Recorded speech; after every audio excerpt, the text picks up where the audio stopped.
Salut les Anacalypsiens, bienvenue dans cette nouvelle vidéo d'Anacalypsie.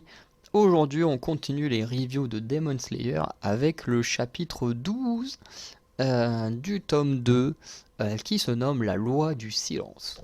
Donc je vous laisse avec le générique et on en parle juste après. Dans ce chapitre, Tenjiro va décider de se rendre dans les eaux du démon afin de le combattre sur son terrain.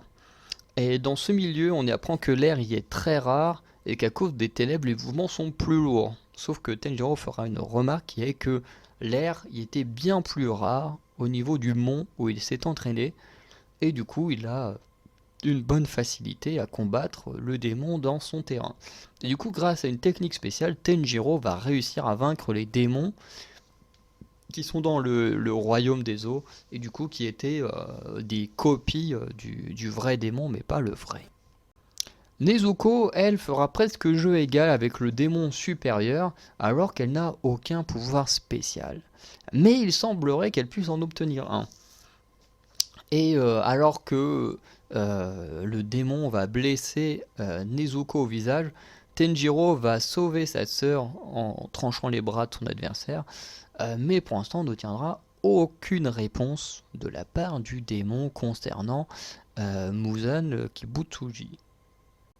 Donc ce chapitre nous a pas offert de réponse à nos questions, donc on va directement passer aux questions que l'on se pose. Donc ce chapitre en a apporté une nouvelle. Donc du chapitre 1 on se demande toujours si un démon peut redevenir humain. Du chapitre 3 on se demande toujours si Tenjiro et Sakonji, pourquoi ils ont un flair aussi développé.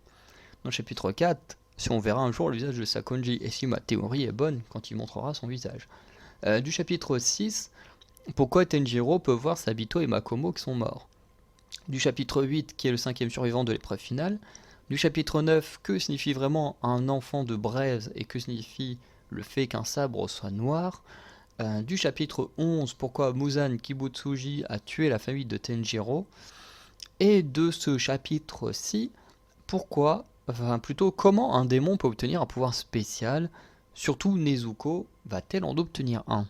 Alors je me pose cette question puisqu'à un moment, quand Nezuko affronte le démon, elle est en mode purée, elle a presque le niveau que moi, alors qu'elle n'a pas encore de capacité spéciale. Elle utilise un terme comme ça. De toute façon, je pense que je vous mettrai peut-être la capture d'écran de ce moment-là ou d'autres choses. Hein.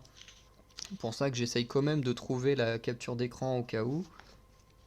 Enfin, le passage. Mais c'est hyper intéressant parce que très clairement, voilà, il est clairement en train de dire que la fille, voilà, elle dit pourtant, elle semble n'avoir encore aucun pouvoir spécial.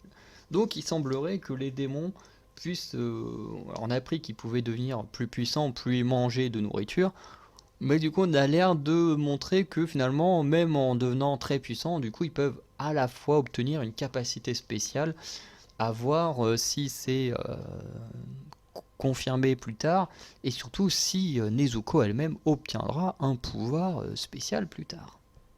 On va maintenant conclure la vidéo avec le bilan. Donc j'ai trouvé que c'était un chapitre plutôt très bon, surtout axé sur du combat plutôt que des informations. La preuve étant qu'on a eu plus de questions que de réponses dans ce chapitre.